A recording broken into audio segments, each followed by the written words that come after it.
तो पहले हम कुछ आपका परिचय दे दें पावलो से संबंधित, उसके बाद हम पावलो के सिद्धांत को समझाना शुरू कर देंगे। परिचय में क्या है, इवान पैट्रिक पावलो इनका पूरा नाम है। पूरा नाम क्या है? Ivan Patrick Pavlov. Ivan Patrick Pavlov पूरा नाम है इनका। ये जो इवान पैट्रिक पावलो हैं, Ivan Patrick Pavlov, Ivan Patrick Pavlov रूसी शरीर क्रिया वैज्ञानिक हैं। ये इवान पैट्रिक पावलो कहाँ के हैं? ये रूसी शरीर क्रिया वैज्ञानिक हैं। रूसी शरीर क्रिया वैज्ञानिक, रूसी शरीर क्रिया वैज्ञानिक हैं इवान पैट्रिक पावलो। पाचन क्रिया के से संबंधित इन्होंने अपना अध्ययन किया था। पाचन क्रिया से संबंधित अध्ययन, पाचन क्रिया से संबंधित अध्ययन इनका अध्ययन किससे संबंधित है? पाचन क्रिया से संबंधित अध्ययन है। ये पाचन क्रिया से संबंधित चिकित्सक भी माने जाते हैं इवान पैट्रिक पावलो। 1904 में इन्होंने पाचन क्रिया पर प्रयोग किया था। 1904 में पाचन क्रिया पर इन्होंने प्रयोग किया था। पाचन क्रिया पर प्रयोग इनका 1904 में पाचन क्रिया पर प्रयोग हुआ था, है ना। कुत्ते के पैरोटिड ग्रंथि का अध्ययन। 1904 में इनको चिकित्सा के क्षेत्र में नोबेल पुरस्कार मिला था। 1904 में इनको चिकित्सा के क्षेत्र का नोबेल मिला था। चिकित्सा के क्षेत्र का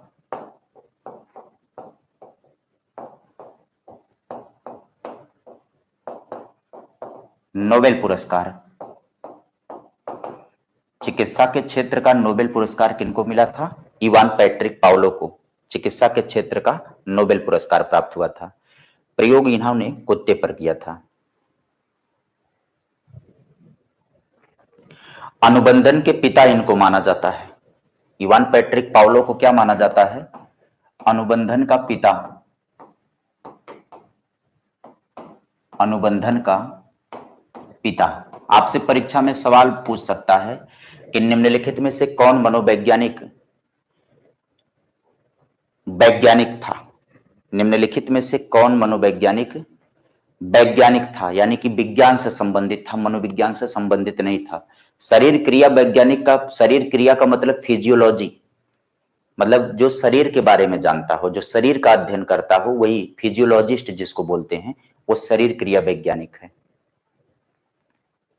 इनके सिद्धांत के कुछ अन्य नाम हम लोग नोट करेंगे। इतनी बातों को आप नोट कर लीजिए, उसके बाद हम लोग सिद्धांत के कुछ अन्य नाम नोट कर लेते हैं, है ना। सिद्धांत के अन्य नाम क्या पढ़ना हम लोगों को? सिद्धांत के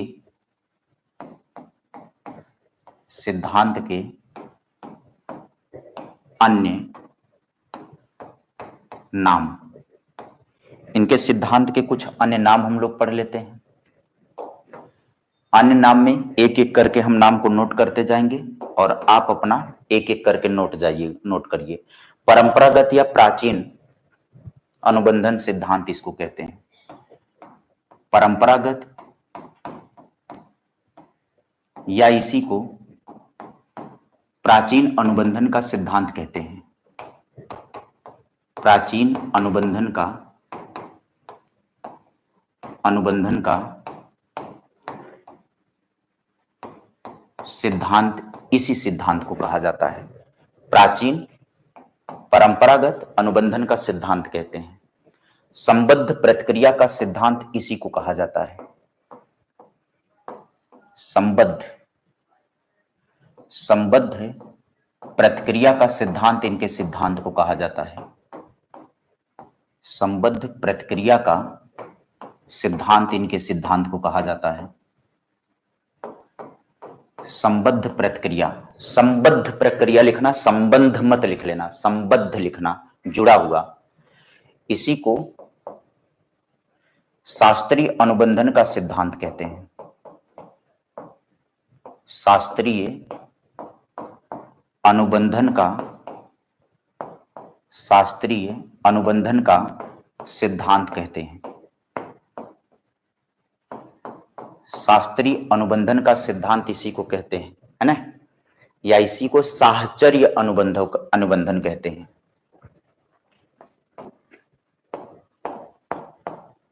साहचर्य अनुबंधन,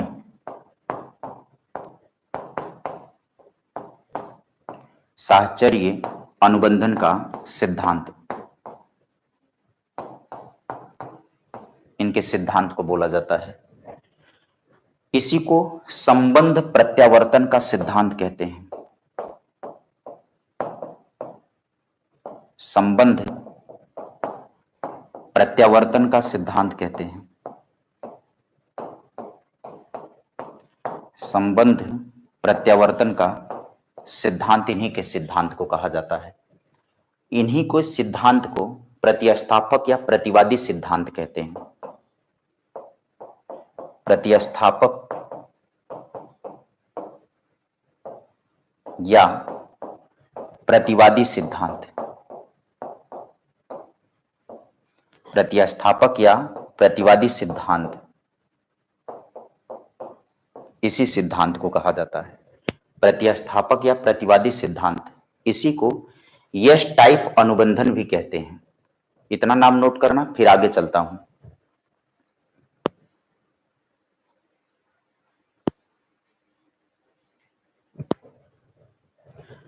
अनुबंधन को इंग्लिश में बॉन्डिंग कहते हैं।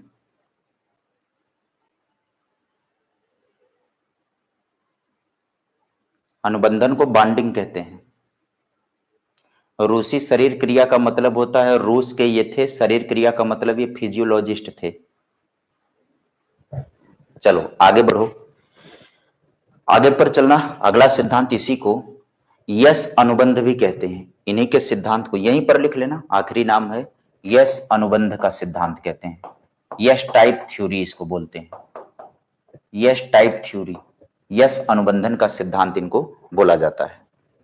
अब चलिए इनके सिद्धांत पर हम आगे बढ़ेंगे समझाने के लिए। चलें इनके सिद्धांत को आगे समझें। देखिए, पावलो का जो सिद्धांत है वो थांडाइक के विरोध में आया हुआ सिद्धांत इनका भी है ना। पावलो ने थांडाइक का विरोध किया। पावलो का मानना था कि प्राणी के अनुक्रिया के लिए जरूरी नहीं है कि प्राणी के समक्ष उद्दीपक प्रस्तुत किया जाए। तो इनका कहना था कि प्रत्येक प्राणी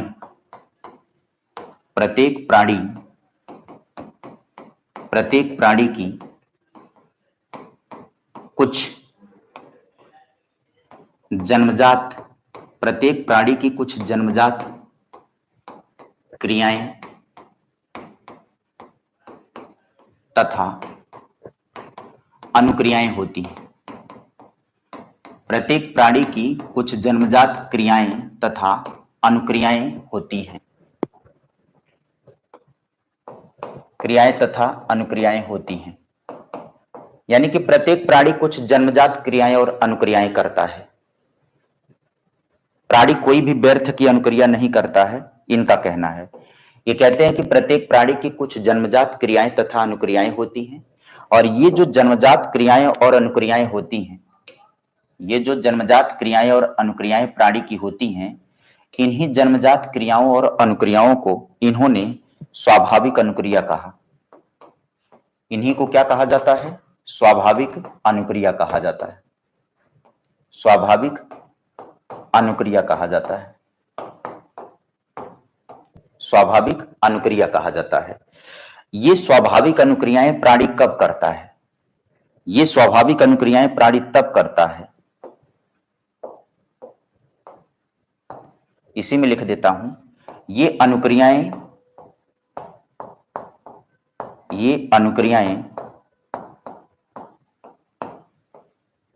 तब प्रकट होती हैं। ये अनुक्रियाएं तब प्रकट होती हैं जब इनको करवाने वाला जब इनको करवाने वाला स्वाभाविक उद्दीपक, इनको करवाने वाला स्वाभाविक उद्दीपक प्रस्तुत होता है। अब एक बार बात को समझिएगा, पावलो ने एक प्रकार से विरोध कर दिया है किसका? थांडाइक का। थांडाइक कहते हैं कि जब प्राणी के समक्ष कोई उद्दीपक प्रस्तुत होता है तो प्राणी उस उद्दीपक को प्राप्त करने के लिए व्यर्थ की अनुक्रियाएं करता है, और अनुक्रियाओं का क्रम तब तक चलता है जब तक सही अनुक्रिया के जरिए वह उद्दीपक ना प्राप्त कर ले। तो पावलो कहता है कि कोई भी प्राणी व्यर्थ की अनुक्रिया करता ही नहीं है। प्राणी जो भी अनुक्रिया करता है, जो उसकी जन्मजात अनुक्रियाएं होती हैं। हाँ, जन्मजात अनुक्रियाएं तब होती हैं जब जन्मजात अनुक्रियाओं को करवाने वाला कोई उद्दीपक प्रस्तुत किया जाए। तब उदाहरण ये देते हैं, कहते हैं कि जैसे भोजन को देख करके लार का आना, जैसे भोजन को देखकर लार का आना, तो यहां पर लार क्या है? ये स्वाभाविक अनुक्रिया है। इसको प्राणी कहीं से सीखता नहीं है या किसी देख को नहीं करता है। लार आना स्वाभाविक क्रिया है, और ये स्वाभाविक क्रिया तब होती है जब इसको करवाने वाला कोई स्वाभाविक उद्दीपक प्रस्तुत हो। भोजन को देख करके ही लार आ सकती है, भोजन को महसूस करके ही लार आ सकती है। ऐसा नहीं है कि किसी भी व्यक्ति, वस्तु, स्थान व घटना को देख करके मुंह में लार आ जाए। आप में से हो सकता है कुछ लोग हों जो किसी भी व्यक्ति, वस्तु, स्थान को देख करके लार टपकाते हों, है ना? व्यक्तियों को देख करके लार टपकाने वाले हो सकता है कुछ लोग हों, अन्यथा भोजन को देख करके ही लार आएगी। तो लार आई, स्वाभाविक क्रिया हुई। लार मतलब क्या हो गया? स्वाभाविक क्रिया हो गई। लार स्वाभाविक क्रिया हो गई। अनकंडीशनल रिस्पॉन्स इसको बोलेंगे। लार क्या है? अनकंडीशनल रिस्पॉन्स है। UCR इसको बोलेंगे। अनकंडीशनल रिस्पॉन्स है, यानी इसको सीखने की जरूरत नहीं पड़ती है, ये नेचुरल हमको प्राप्त होता है। और भोजन क्या हो गया? अनकंडीशनल स्टिमुलस हो गया। UCS। भोजन क्या हो गया? अनकंडीशनल स्टिमुलस हो गया। यानी कि भोजन को देख करके लार का आना, तो लार स्वाभाविक है यानी अनकंडीशनल रिस्पॉन्स है, तो भोजन अनकंडीशनल उद्दीपक हो जाएगा, यानी अनकंडीशनल स्टिमुलस हो जाएगा। हो गया?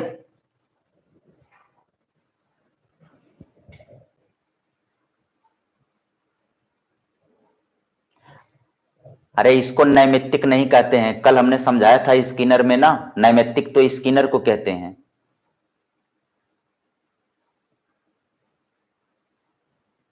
है ना? चलो अब अपनी बात को आगे बढ़ाते हुए पावलो कहते हैं, ध्यान से सुनना इस बात को। पावलो थांडाइक का विरोध करते हुए कह दिए कि प्रत्येक प्राणी की कुछ जन्मजात क्रियाएं तथा अनुक्रियाएं होती हैं, और ये जन्मजात क्रियाएं तथा अनुक्रियाएं प्राणी की स्वाभाविक अनुक्रियाएं होती हैं, यानी नेचुरल रिस्पॉन्स होता है, अनकंडीशनल रिस्पॉन्स इसको कहेंगे। ये अनुक्रियाएं तब करेगा प्राणी जब कोई अनकंडीशनल स्टिमुलस प्रस्तुत किया जाए।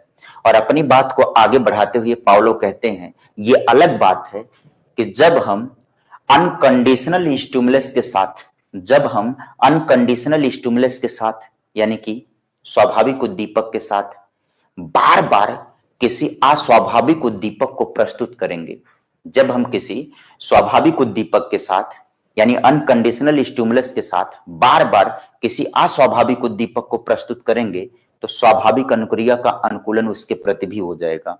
अरे उदाहरण पहले व्यवहारिक समझ लो, तब आगे बढ़ना। मस्ट्राइनो, अध्यापिकाओं, आप ही का उदाहरण मैं दे रहा हूं। जैसे मान लो ये आप हो और ये आपकी सहेली है, तो ये मिलता जुलता उद्दीपक है। किसके लिए? आपके हस्बैंड के लिए। जब आप बार बार अपने साथ किसी सहेली को लेकर के आओगी तो आप होगी, इनके लिए स्वाभाविक उद्दीपक आप हो गई। लेकिन ये स्वाभाविक उद्दीपक बार बार किसी अस्वाभाविक उद्दीपक को प्रस्तुत करेगा, तो जो अनुक्रिया इसके प्रति हो रही है वही अनुक्रिया इनके प्रति होने लगेगी, वही अनुकूलन होता है। वही क्या होता है? अनुकूलन होता है। अब समझ में आया? तो इन्होंने अपनी बात को आगे बढ़ाते हुए कहा, तब प्रयोग इन्होंने किया कुत्ते पर। कुत्ते के पैरोटिड ग्रंथि का ऑपरेशन कर दिया। ध्यान से सुनना, पैरोटिड ग्रंथि का, कुत्ते के पैरोटिड ग्रंथि का ऑपरेशन कर दिया। यहां कान के पास होती है पैरोटिड ग्रंथि, तो कुत्ते के पैरोटिड ग्रंथि का ऑपरेशन करके काट करके एक परख नली यहां पर लगा दिया, और कुत्ते को भोजन दिखाया। जब कुत्ता भोजन देखा तो उसके मुंह में लार आई। कुत्ता भोजन देखा तो उसके मुंह में लार आई। लार की मात्रा को माप लिया। अब क्या कर रहा है? तो पहले तो भोजन दिखाया, जब भोजन दिखाया तो उसके मुंह में क्या आई? लार आई। अब क्या कर रहा है? प्रत्येक बार भोजन देने के पहले घंटी बजा रहा है और घंटी बजा करके तब भोजन दे रहा है। घंटी बजा करके तब क्या दे रहा है? भोजन। अब घंटी बजा करके जब भोजन दे रहा है तो पा रहा है कि धीरे धीरे करके लार आने की क्रिया फिर भी हो रही है। यानी अब लार आने की क्रिया किसके प्रति अनुकूलित हो गई? घंटी के प्रति। पहले कुछ दिनों तक घंटी बजाया, भोजन दिया, कोई फर्क नहीं पड़ा। फिर बार बार यह क्रिया करता गया, करता गया, करता गया। घंटी बजाया, भोजन दिया, घंटी बजाया, भोजन दिया, घंटी, भोजन। धीरे धीरे कुत्ता यह मान लिया कि जब घंटी बजेगी तभी भोजन मिलेगा, तो वो इंतजार करने लगा कि कब घंटी बाजी रे राजा के दरबार में। वो इंतजार करता था कि घंटी बजेगी तो भोजन मिलेगा। तो घंटी के प्रति उसका अनुकूलन हो गया, यानी कि अब जैसे ही घंटी बजी उसके मुंह में लार आना शुरू हो गया। और जब घंटी बजने पर उसके मुंह में लार आना शुरू हो गया तो घंटी बजने पर लार आना उसका अनुबंधन हो गया। यानी लार आने की क्रिया का अनुबंधन किसके प्रति हो गया? घंटी के प्रति हो गया। लार आने की क्रिया का अनुबंधन किसके प्रति हो गया? घंटी के प्रति हो गया। तो अनुबंधन के पूर्व क्या था? हम समझा देते हैं पूरी बात को। अगर हम अनुबंधन के पूर्व की बात करें तो यूसीएस ये है और यूसीआर ए है, यानी अनकंडीशनल स्टिमुलस ये है और अनकंडीशनल रिस्पॉन्स ये है अनुबंधन के पूर्व। ये क्या है? अनुबंधन के समय। ये क्या है? अनुबंधन के समय, यानी कि जब भोजन के साथ घंटी प्रस्तुत किया जा रहा है ना? मूल उद्दीपक जब प्रस्तुत किया जा रहा है, भोजन मूल उद्दीपक हो गया, घंटी जो है अनुबंधित उद्दीपक हो गया। तो घंटी क्या हो जाएगी? घंटी का काम किसका है? कंडीशनल स्टिमुलस है। घंटी क्या है? कंडीशनल है। और ये क्या है? अनकंडीशनल है। और ये क्या है? अनकंडीशनल रिस्पॉन्स है। लेकिन जब बार बार कंडीशनल स्टिमुलस को अनकंडीशनल स्टिमुलस के साथ प्रस्तुत किया गया तो धीरे धीरे घंटी के प्रति उसका अनुकूलन हो गया। और जब घंटी के प्रति उसका अनुकूलन हो गया तो कंडीशनल स्टिमुलस के साथ कौन सी अनुक्रिया होने लगी? कंडीशनल अनुक्रिया होने लगी, अनुबंधित अनुक्रिया होने लगी। समझ में आ गई बात कि नहीं? बताओ, इतनी बात समझ में आई कि नहीं? कुत्ते को भोजन उसके सामने रखा तो उसके मुंह में क्या आई? लार आई। अब प्रत्येक बार घंटी बजाने के बाद भोजन दिया जाने लगा और उसके मुंह में कौन सी क्रिया हो रही है? लार आने की क्रिया हो रही। यानी कि धीरे धीरे लार के प्रति, यानी धीरे धीरे घंटी के प्रति लार का अनुकूलन हो गया। और जब एक बार अनुकूलन हो गया तो लार का अनुबंधन किसके प्रति हो गया? घंटी के प्रति। अब उतनी ही मात्रा में लार आने लगी घंटी बजने पर भी जितनी मात्रा में लार पहले आई थी भोजन देखने के बाद। आओ इस प्रैक्टिकल को हम लोग देखते हैं। इस प्रैक्टिकल को अब हम लोग देखते हैं। ये है पावलो, ये है लैब में, और इनका है एक ठो कुत्ता, है ना? अब हम इसको आपको दिखाते हैं और आवाज घंटी की सुनिएगा। हम हटते हैं साइड में। यही परख नली है, देखिए, जिसमें वो माप लिया, लार की मात्रा को माप रहा है।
घंटी बजी, भोजन दिया। अभी कुछ देर के बाद फिर घंटी बजेगी, दोबारा प्रक्रिया होगी। अब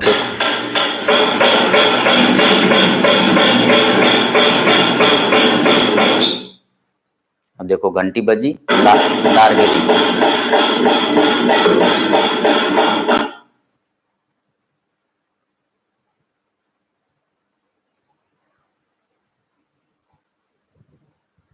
ये बार बार किया गया, इस क्रिया को बार बार दोहराया गया, यानी हर बार घंटी बजने के बाद, हर बार घंटी बजने के बाद भोजन दिया गया, तब अंतिम में पाया गया कि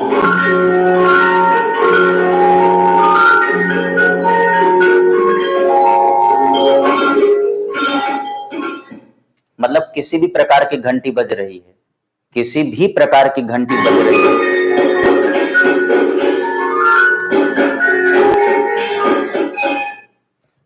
किसी भी प्रकार की घंटी बजा रहा है, पहले एक बार अनुकूलन हो गया तो किसी भी प्रकार की घंटी बजने पर उसके मुंह में लार आ जा रही है। केवल उसी प्रकार की घंटी नहीं, किसी भी प्रकार की घंटी बज रही तो उसके मुंह में लार आ रही है।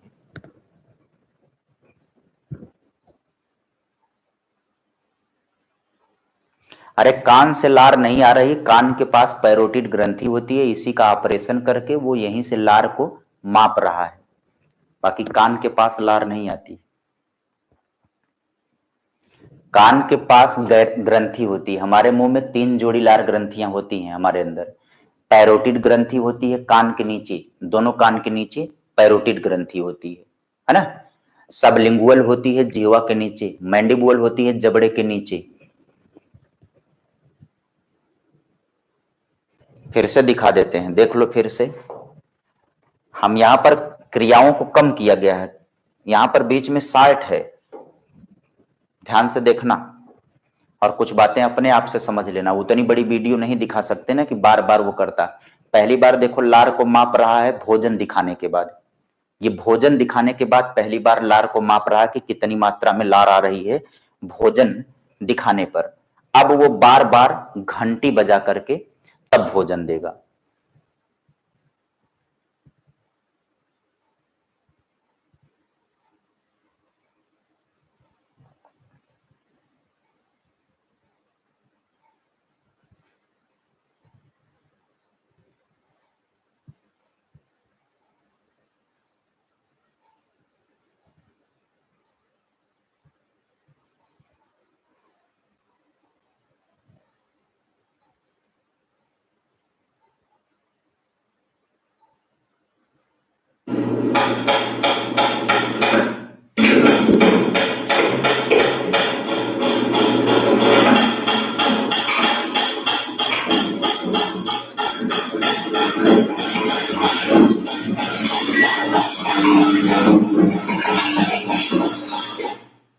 देखो घंटी बजने के 5 सेकंड के भीतर भोजन दिया जा रहा है, घंटी बजने के 5 सेकंड के भीतर ही भोजन दिया जा रहा है। अगर 5 सेकंड से देरी कर दिया जाए तो अनुबंधन नहीं बन पाएगा।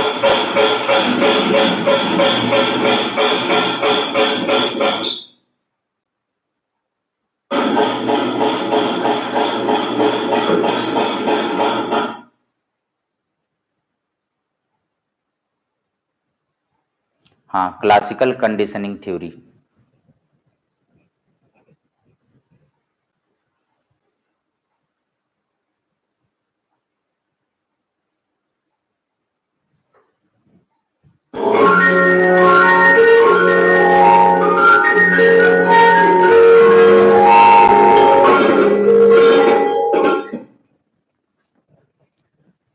चलो अब आगे बढ़ जाओ। तो ये रहा पूरा प्रोसेस इनका, भोजन दिखाया, लार आई, लार को माप लिया, फिर हर बार घंटी बजाया तब भोजन दिया।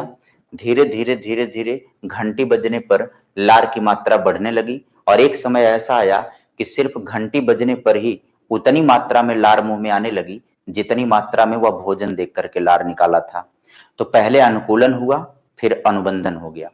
इनके सिद्धांत को क्लासिकल कंडीशनिंग थ्योरी नाम दिया गया। शास्त्रीय अनुबंधन का सिद्धांत इसलिए कहा गया क्योंकि व्यवहारवादियों में पहला ऐसा व्यक्ति था जिन्होंने किसी भी प्रकार के वाद्य यंत्र का प्रयोग करते हुए अपना प्रयोग किया था, अपना प्रयोग किसी न किसी वाद्य यंत्र से संबंधित किया था, इसलिए इसको क्लासिकल थ्योरी कही गई। पावलो की, पावलो के सिद्धांत में जो प्रयोग पावलो ने किया उस प्रयोग को आप अपने नोट्स से पढ़िएगा, बाकी कंप्लीट जानकारी आपके नोट्स में हमने लिख रखा है, और नोट्स आप पढ़ेंगे तो नोट्स से आपको संपूर्ण जानकारी मिल जाएगी।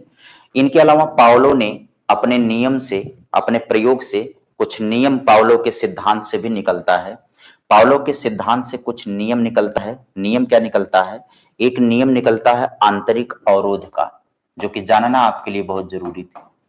एक नियम निकलता है इनके सिद्धांत से, आंतरिक अवरोध का नियम निकलता है। कौन सा नियम निकलता है? आंतरिक अवरोध का नियम निकलता है। आंतरिक अवरोध का नियम क्या कहता है? ये कहता है कि अगर कंडीशनल स्टिमुलस के बाद अनकंडीशनल स्टिमुलस ना मिले तो प्राणी कंडीशनल स्टिमुलस के प्रति अनुक्रिया को कम कर देगा और विलोपन प्रारंभ हो जाएगा अनुक्रिया का। आंतरिक अवरोध का मतलब क्या है? आंतरिक अवरोध का मतलब ये कह रहे हैं कि जब कंडीशनल स्टिमुलस के बाद, यानी कि घंटी बजने के बाद अनकंडीशनल स्टिमुलस को ना दिया जाए, यूसीएस को ना दिया जाए, यानी कि भोजन को ना प्रस्तुत किया जाए, तो जो घंटी के प्रति अनुकूलन हो रहा था लार के आने का जो घंटी के प्रति अनुकूलन हो रहा था वो धीरे धीरे खत्म हो जाएगा।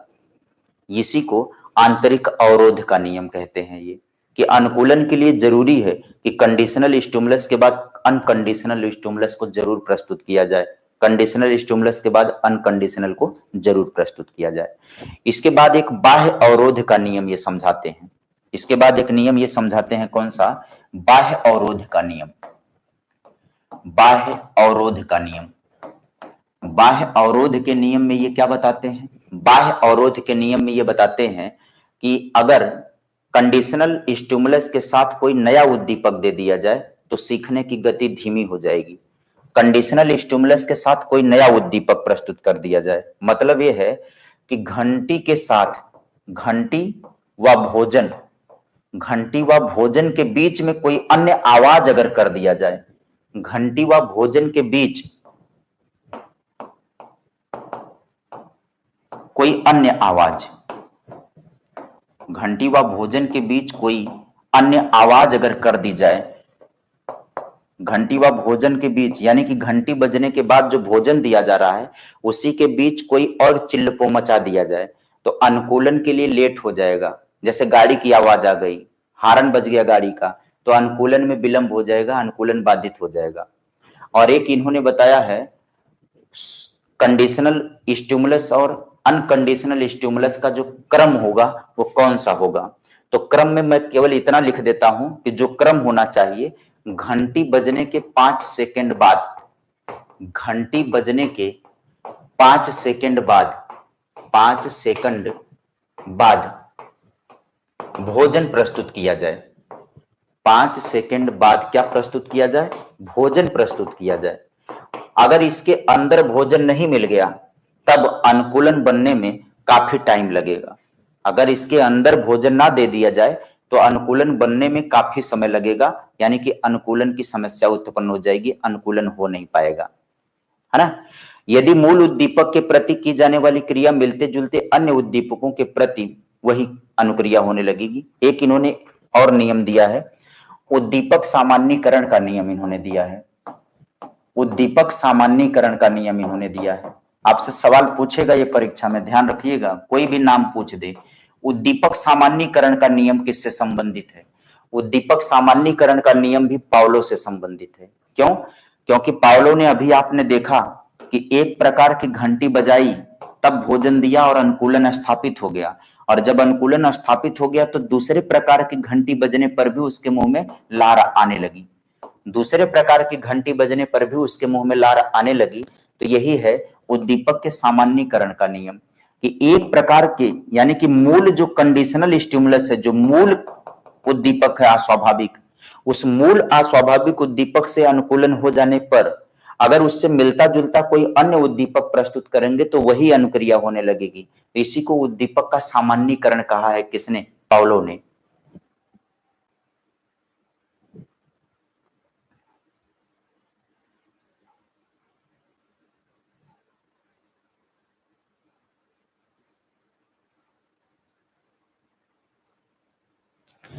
चलिए, तो पावलो का सिद्धांत हमने पढ़ करके समाप्त कर लिया। पावलो के सिद्धांत का जो कक्षा शिक्षण उपयोग है वो आप अपने नोट्स से पढ़िएगा। कक्षा शिक्षण उपयोग में तमाम है, जैसे बच्चों के भाषाई विकास में इसका, है ना, भाषा के विकास में इसका इस्तेमाल किया जाता है। भाषा के विकास में पावलो का उपयोग किया जाता है। भाषा के विकास में पावलो का उपयोग क्यों किया जाता है? क्योंकि बताया जाता है का से कबूतर, तो कबूतर रहती है बगल में छपी हुई, तो उसके का सीखने का अनुकूलन किससे हो गया? कबूतर से हो गया। यानी कबूतर पक्षी से अनुकूलन हो गया उसके का वर्ण का। बुरी आदतों को दूर करने और अच्छी आदतों के निर्माण में सहायक है ना? बुरी आदतों को दूर करने, बुरी आदतों को दूर करने, बुरी आदतों को दूर करने और अच्छी आदतों के पकड़ाने में भी मदद करता है ये पावलो का नियम, है ना? हमारे भारतीय संस्कृति में पावलो बहुत उपयोगी है। पहले एक बीमारी हुआ करती थी चेचक। बहुत बड़ी आबादी मूर्ख थी, अनपढ़ थी, जाहिल थी, गंवार थी। तो जो पढ़े लिखे जागरूक थे लोग थे, अगर वो उनको ये बताते कि ये जो बीमारी है ये विषाणु के द्वारा होने वाली बीमारी है, तुम लोग बचना, सावधानी करना, साफ सफाई करना, तो लोग नहीं मानते।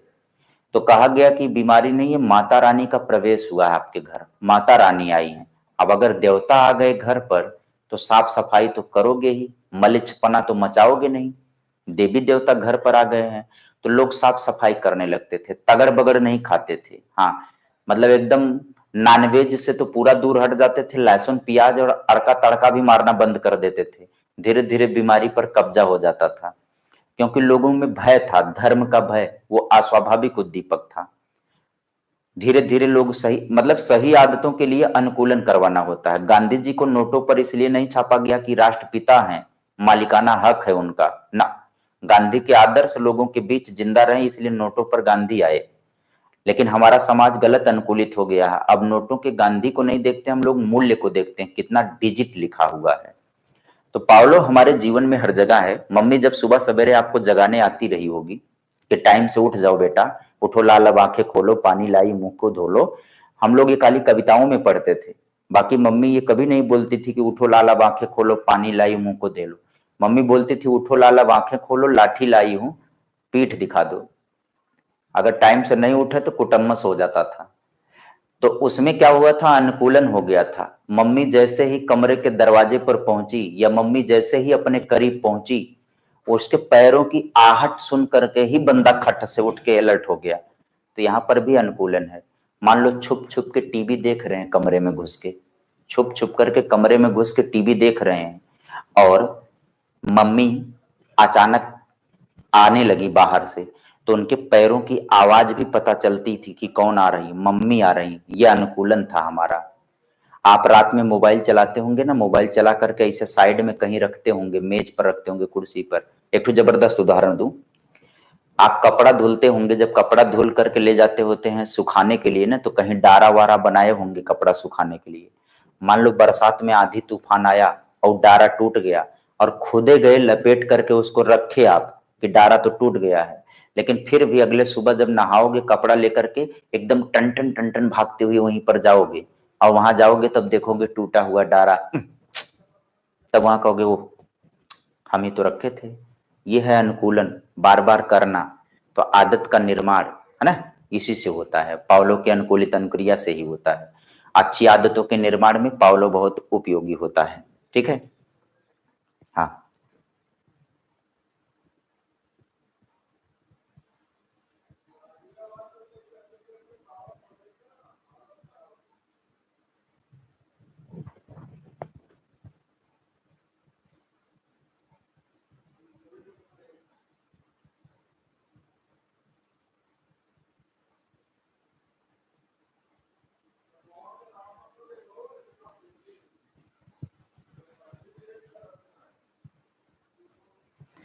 चलिए, तो पावलो का सिद्धांत खत्म हो गया।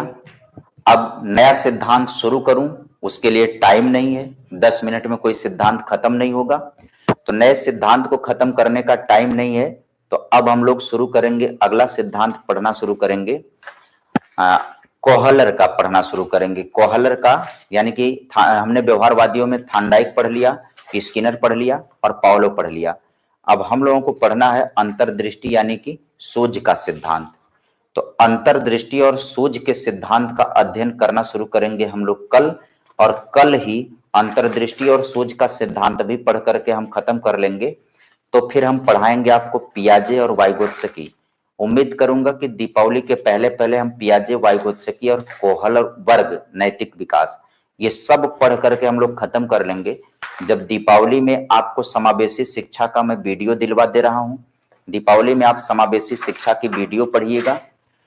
हाँ, समावेशी आप दीपावली के अंतर्गत खत्म कर डालिएगा, पूरा समावेशी शिक्षा की वीडियो आपको उपलब्ध हो जाएगी।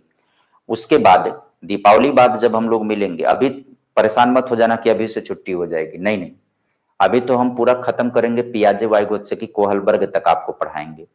उसके बाद दीपावली के दौरान समावेशन आप पढ़िएगा, समावेशी शिक्षा आपको वीडियो उपलब्ध हो जाएगी। जब वापस मिलेंगे तो हम लोग शिक्षण बचा रहेगा, वही शिक्षण विधि, शिक्षण का अर्थ, उद्देश्य, शिक्षण प्रविधियां, शिक्षण सूत्र, माइक्रो टीचिंग, शिक्षण कौशल, ये सब हम लोग पढ़ेंगे तो हमारा खत्म हो जाएगा। उसके बाद हम पढ़ा देंगे मापन मूल्यांकन पढ़ा देंगे, एनसीएफ पढ़ा देंगे, आरटी पढ़ा देंगे, अधिगम अक्षमता पढ़ा